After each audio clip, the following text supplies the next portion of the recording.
Welcome to Community Close-Up. I'm your host, Sharen Skelly, and today we have our friends from the Festival of Northern Lights with us. Welcome. Thank you. Our guests are Jamie Walpole, his much better half, Carrie Walpole, and Jennifer Frey, a rather newcomer, I suppose, to the organization. Jennifer is the festival administrator.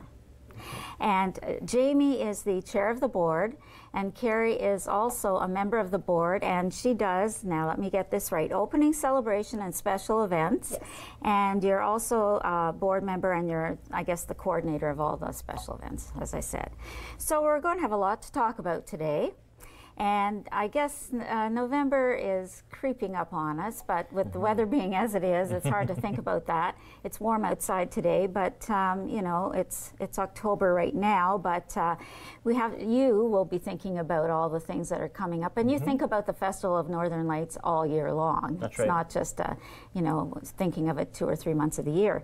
So I'd like to really talk about the history of the Northern Lights, the festival. Sure. So can you tell us how long has this been running, and how did it really begin? Sure. This is the festival's 30th year, which is sort of hard to believe, but pretty monumental for an event of this size to keep going for that long. Years ago, actually it was my family brought forth the idea to the DIA at the time, and we had seen a similar festival when I grew up as a child. Where was that? In Hamilton. Oh, okay. And actually there was one in Burlington and St. Catharines that we would go to, and with the river going through the downtown, it just made sense. And so my grandmother, they owned a business downtown, approached the DIA and said, hey, what do you think about this? And then the DIA said, yeah, that's a good idea, but we need to get the city's approval and all that. So after going through the various areas and the processes, the first year, it was 1987, and it started out with about 30 displays, which were made at our kitchen table, and our extension cords and those kinds of things, and it's just taken off since then. Now, before you go any further, do you remember some of the displays that? I do, and we still have a couple actually that are in there. Dumbo is one of the originals, right? Okay.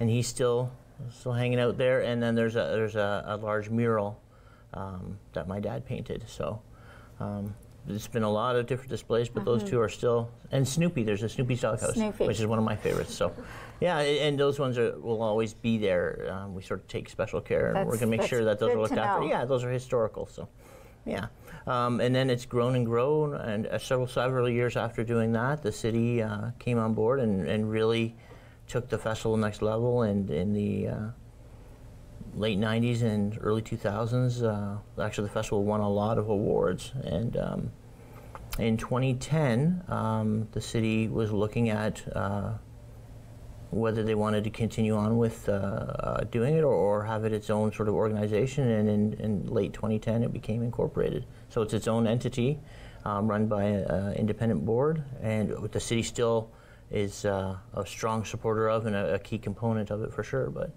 that's where we are 30 years later. That's right, and it's a not-for-profit. That's right. That's right. It's a community event. It's sponsored by the community, by the public, by businesses, and it's run by a volunteer board with a strong contingent of volunteers that put it all together. So, How many people are on the board? There's nine board people. members. Yep. Yeah. And we have about, in total, I'd guess 80 volunteers. So it's a lot of people that have been doing it for a long time and are very key members. Now, how long have you been the chair of the board? This is my second year as chair. And who were you replacing? Don McMillan was the chair before that. Okay. So yeah. It's not always been a family member? Oh, no. Okay. No.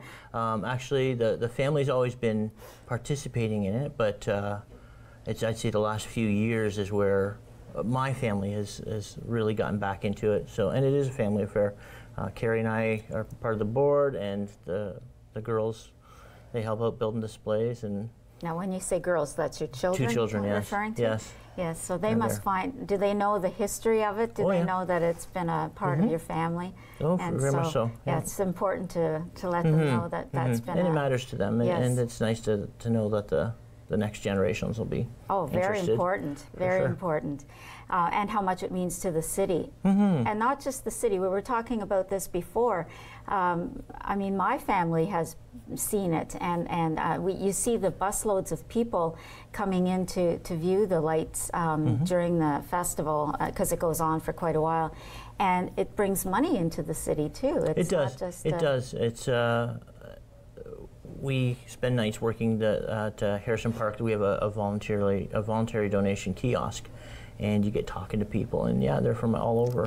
You know, from Goderich and Kincardine, and you know, Hamilton, Burlington, all over, and it sort of puts things into perspective, just how successful and how special this festival is. It does bring a lot of joy to people, because it is a very happy experience. People come just to enjoy the lights, and it does bring joy to people. It's one of those things that it's part of the season. It's a tradition for a lot of people to come down and look at the lights. Yeah, it is. Now then, there's another part of the Festival of Northern Lights, Blinky. And for people, the viewers that don't know what Blinky or who Blinky is, Blinky's, I guess, the mascot. Yep. He's our light bulb. Our light bulb. That's right. Can you explain Blinky and how Blinky came to see the lights and become the mascot? Well, several years ago. 20, in fact. 20 years ago. It's Blinky's birthday. 20th birthday this year. Blinky's Wow. going to be 20. Is Blinky a boy or a girl, or is just Blinky's a light? Blinky's just Blinky. Blinky's Yep, a light. Blinky's So a light. Blinkies have no A gender. bright light. That's right.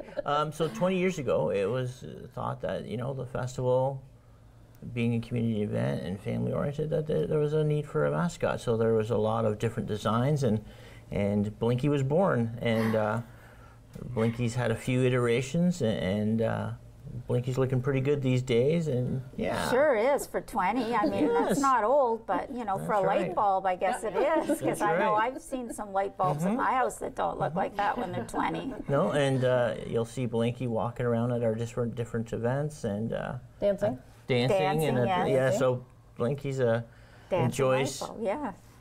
life. So yeah, Happy and at the birthday parade. to Blinky. Yes, we will be celebrating it, won't we? Yes. Oh, good, good. Blinky's going to have a birthday party this year. That's good That's to know. right, So yeah. for all our viewers, especially the children, you know, Blinky's going to have a birthday party. That's so, right. Yeah, that's exciting. a special occasion. Very exciting. So then we'll go on to the festival. It has several components. We can come and see the lights, but there's also a party when we turn on the lights. Right. So that's where you would come in, Carrie. And the board, everybody comes into it, but it's a party, so you organize the party. So I remember it used to be on Fridays, but now it's on Saturdays. So what's that all about? Well, we changed it to Saturday, basically so that more people could come and enjoy. We found, just being parents ourselves, that the Friday night, by the time you got the kids home from school and fed, it was time for fireworks and lights, and you know, your evening was, you know, very rushed. And so we thought we could start it earlier. So everything starts at 3 o'clock downtown. Okay. And so it goes from 3 until about 9, with entertainment starting on the bandstand at 5 o'clock. And this is on what date this year? So it's on Saturday, November the 18th. November the 18th. Yes. Rain or shine. Rain or shine. It is the same day as the Santa Claus parade. So, you know, we know that some families come for the day, you know, they right, yes, do the yes. parade and then they go out for lunch or do some shopping or go home and have a quick nap and then come back for the afternoon and evening activities. All right. And then when they turn on the lights, what happens? There's usually some sort of ceremony or something special. So before the lights are turned on, we have, you know, welcoming remarks from the dignitaries. This year, actually, I'm allowed to say, Blinky is going to turn on the lights because it is Blinky's Blinky's birthday. So he's turning so on he gets to turn on the lights this year. It's turning on the lights. Blinky. Blinky is turning on the lights. Yeah. And then we have fireworks, the festival fireworks, and the lights go on. And then after that, there's going to be more music and, you know, fun. and wagon rides around the lights. We have the market building for the day, so there will be activities, hot chocolate, popcorn, face painting, nail art. Wow. A whole bunch of things, you know, to look forward to. Lots of fun. Lots of fun. And did you say how the day will end?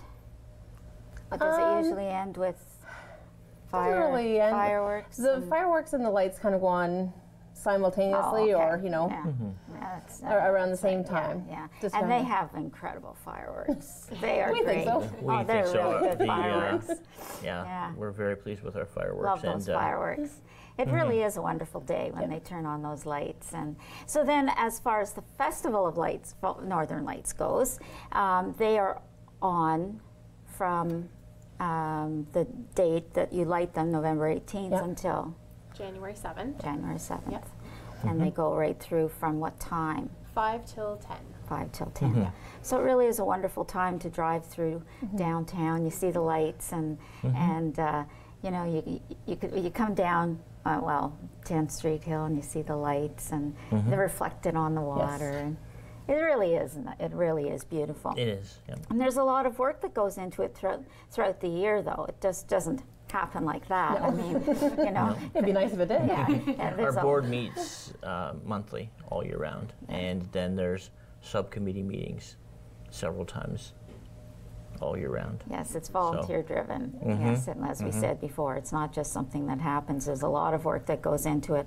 As we talk on this program, on every program, volunteers. So much in this community happens with the help of volunteers and small boards, you know, that are organizing it. But everything happens with the help of people in the community. Not just this community. I'm sure there's people from you know, throughout Grey and Bruce that come to help you with the project.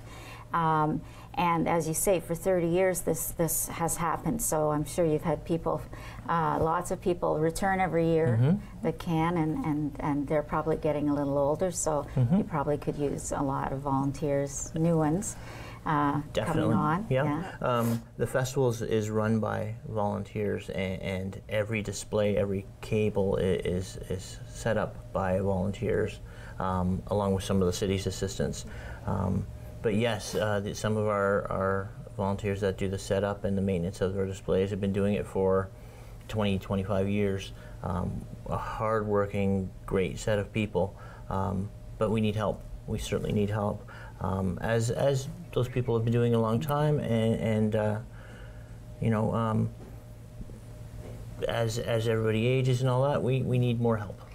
Well, we'll talk about that help and how the displays are created when we come back here on Community Close-Up.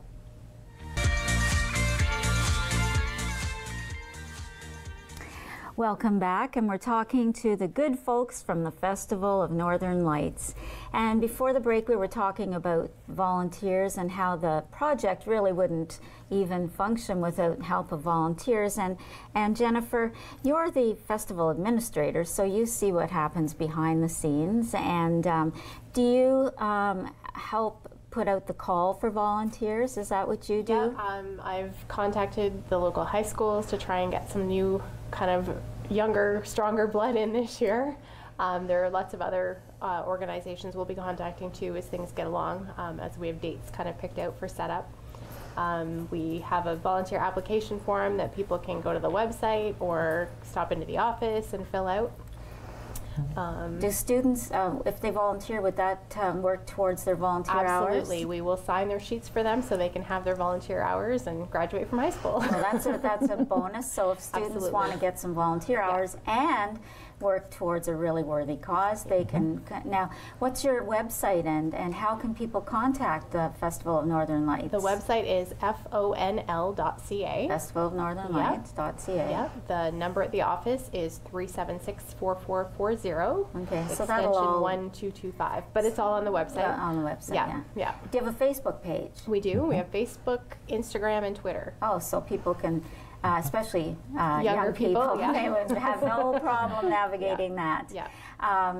So you can get volunteers that way.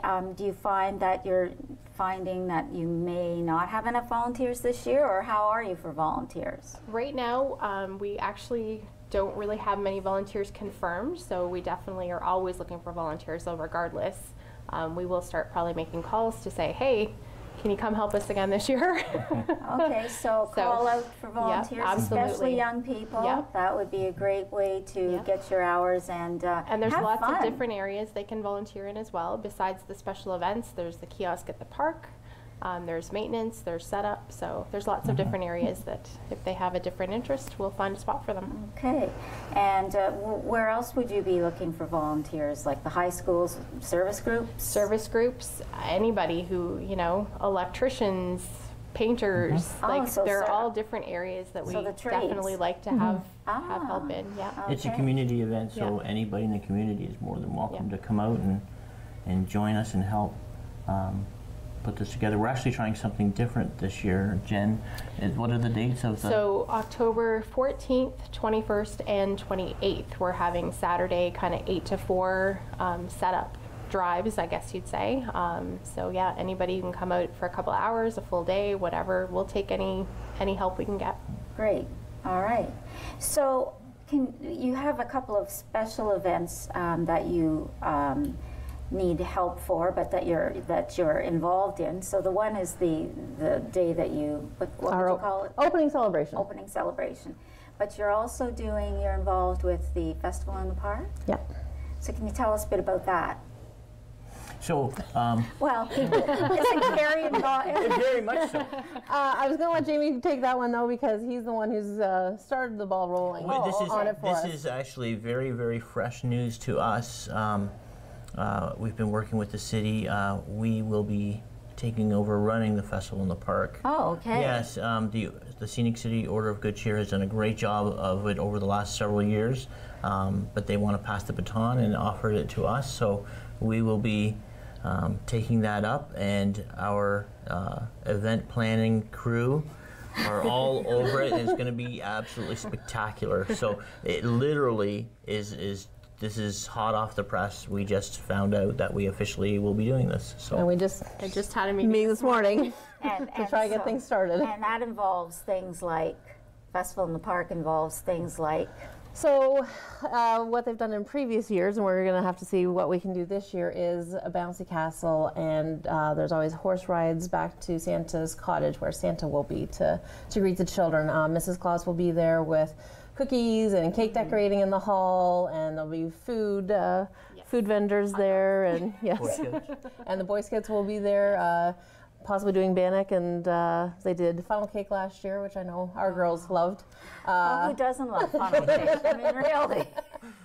So we have some games lined up, and some other cool events. So hopefully we can live up to the reputation and the fun that Yes, has happened the last couple of years. And the park they're referring to is Harrison Park. Harrison Park, yes. That's right. Yes. So there's another event that you were... So being that this is our 30th year, we're trying something a little different and a little more fun, or I shouldn't say more fun, but something else fun. And we're going to actually have what we're calling a thank you and see you next year event. I love this idea. So instead of having a closing, but we did have an opening celebration, we're having a thank you. It was great to see everybody. We're going to be holding that on January 6th. So it's the Saturday before the lights actually go off, because the lights go off on the 7th. So the Saturday night, where we have the market building is booked. We have some entertainment and some fun stuff planned, so everyone can come out and see the lights again. Great idea. I think it's a good idea, a way to break that sort of cycle of where there's nothing left to do. The Christmas is over, and the kids, like you said, are still out of school, and say goodbye to the lights for another year. Exactly. So long, not goodbye, because they'll be back. That's right. Well, and it's a good opportunity to get everyone to see the lights again. Yes. And if you haven't seen it, here's an opportunity. Yes. And if you did miss our opening for some silly reason, here's an opportunity to still have a lot of fun with us. That's so. right. And the common theme amongst all the events is they're for the community. That's and right. they're very, very no cost or low cost to Accessible join. to everyone. To everyone, and that's the whole idea behind it, is we want everyone to come out and enjoy. Yeah. Good idea. Now, we're talking about the Festival of Northern Lights, and we haven't really talked about the wonderful displays and how they're created. I mean, they don't just show up. I mean, there's a lot of work goes into them. So I know they're sponsored, some of them have been there a while, but when they're sponsored, do people actually make them and hand them over? Do they give you the money to make them? How does that happen? Where do they get created? Yes to all those options. The festival will work with whatever someone is looking for. So one of the opportunities is to sponsor an existing displays. We have over 400 displays, and we keep growing every year. You can sponsor one of those displays. Another option, if you're interested, you could approach us and we could make you a display, a custom-made display. Or if you are making your own display or have something in mind, submit the design and the board will review it, and we'd love to have you part of our festival. Yeah. As far as the making of displays, the board believes that it's important to always have something new and exciting, and we are doing that again this year. Last year we had a few displays. There were some singing snowmen, which was new. This year we've got some really cool things happening, some really top end. And top secret. Top secret. Top secret, yes. But who makes them and where are they made? And so the board sort of comes up with some ideas, and then it's of interest that I'm still liking to make them.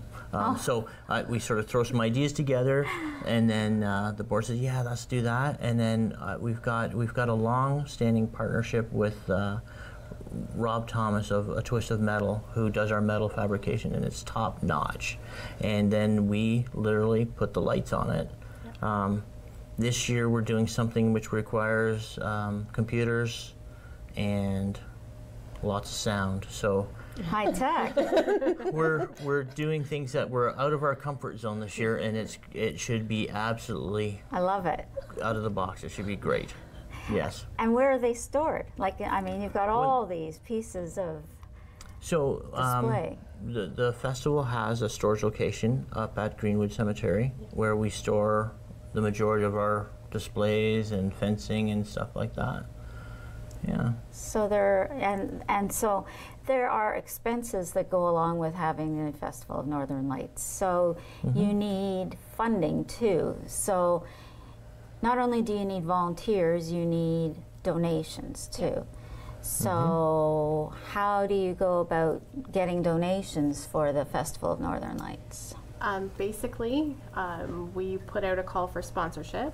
So whether it's a family donation or a business donation, pretty much any amount, any level, we have different options. They can, again, look at the website, give us a call at the office, and we can hopefully find something that'll work for them. Okay. The community is very, very, very generous, both in terms of all the businesses are there every year for us.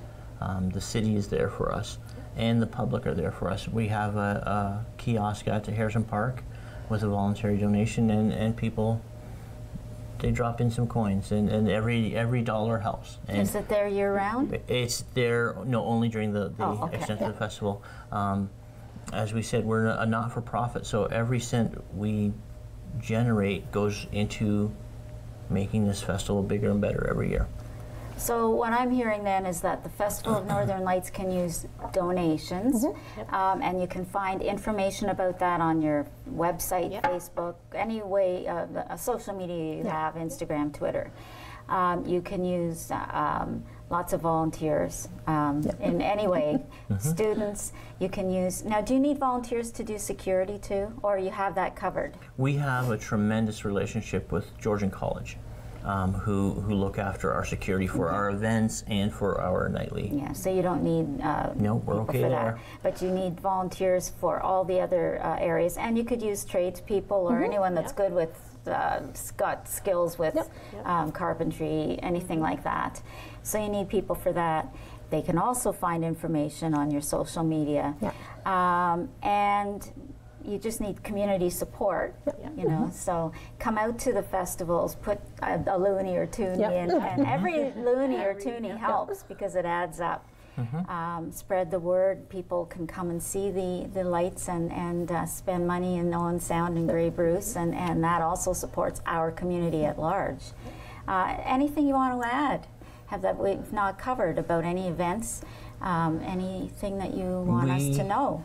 We appreciate any feedback. As I said, our board and volunteers believe this is a community event, and it's for the community, by the community. Any ideas, anything you'd like to see, anything that you think doesn't meet up with what the standards that we have, any ideas, we love feedback. So on our website there's a spot to put some feedback. Send us an email, drop off a Facebook message. With our events coming up, we will be communicating very strongly through Facebook. So sign up for those events, follow us, and you'll get your information, because it's going to be a lot of exciting events this year. And the other thing I would say is pictures. We love pictures. Oh, yes. Yeah. So if you have pictures from the festival, from the fireworks, from an event that you're at, or here's you with Dumbo, your favorite. I'm not pointing at you. Your favorite display. Share that with us. We'd love to see that. Great idea.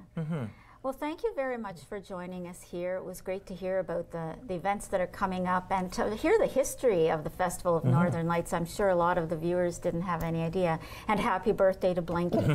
So we're looking forward to seeing you at the opening ceremonies and at the festival in the park.